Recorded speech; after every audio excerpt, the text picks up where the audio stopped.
নমস্কার বন্ধুরা, বৃষ্টি কয়েকদিন কমতে না কমতেই কী পরিমাণ গরমটা পড়ে গেছে বলো তো। গরমের ছুটিটা কিন্তু একদম ভালো টাইমে পড়েছে, প্রচুর গরম। এমনিও এই গরমে বাচ্চাদের স্কুলে পাঠানো একদম অসম্ভব ছিল। কী রোদ উঠেছে, সাত সকালেই দেখছি এমন রোদ। পুকু আজকে তাড়াতাড়ি উঠে গেছে আমার সাথেই, এমনিও রোজই তাড়াতাড়ি ওঠে পড়তে যায় যেহেতু, কারণ আজকেও মামা বাড়ি যাবে। মামার বাড়ি গিয়ে সেরকম কিছু ভিডিও করিনি, ঢুকতে না ঢুকতেই দেখলাম প্রচুর উচ্ছে হয়েছে। মার এই জলের ট্যাঙ্কির মধ্যেই গাছটা পুরো উঠেছে, আর ছোটো ছোটো অনেক উচ্ছে ধরেছে। আর দূরে দেখলাম কচু পুরো বন হয়ে গেছে, এত কচু গাছ। মা এই কচু দিয়ে আজকে কচুর শাকও রান্না করেছিল।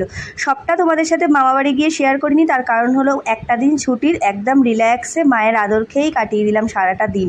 যেন ঘুমালাম, খেলাম দিলাম, সারা দিন গল্প করলাম, এভাবেই কাটালাম। কিন্তু সন্ধ্যাবেলা একটা ভয়ঙ্কর অভিজ্ঞতা হয়েছিল। দুপুরবেলা ভাই আবার আম মাখাও করেছিল, অনেক দিন পর, বছরে এই প্রথম এই বছর খেলাম আম মাখা, আমাদের বাড়ির গাছেরই আম এগুলো।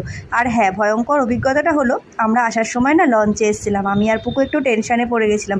অনেকক্ষণ ধরে 15 মিনিট প্রায় লঞ্চে বসে আছি, লঞ্চটা ছাড়ছিলই না, মানে স্টার্ট নিচ্ছিল না অনেকক্ষণ। আমি ভাবলাম তো যে সবাইকে হয়তো নামিয়ে দেবে, কিন্তু নামায়নি। অনেকক্ষণ পর আস্তে আস্তে দেখলাম স্টার্ট নিল, কিন্তু খুবই আস্তে চলছিল। পুকু কিন্তু খুব টেনশন করছিল, সাথে আমিও। আমরা দুজন সাঁতার একেবারেই জানি না।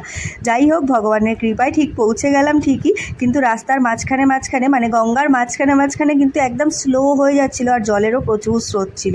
যখন দূর থেকে একদম কোন্নগরটা দেখতে পেলাম, মনে একটু শান্তি পেলাম। যাক, পৌঁছে গেছি। এখানে পড়ে গেলেও যেন মনে হয় একটুখানি উঠিয়ে নেবে কেউ না কেউ।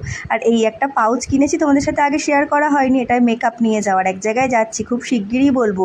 আজকের মতন এইটুকুই, টাটা।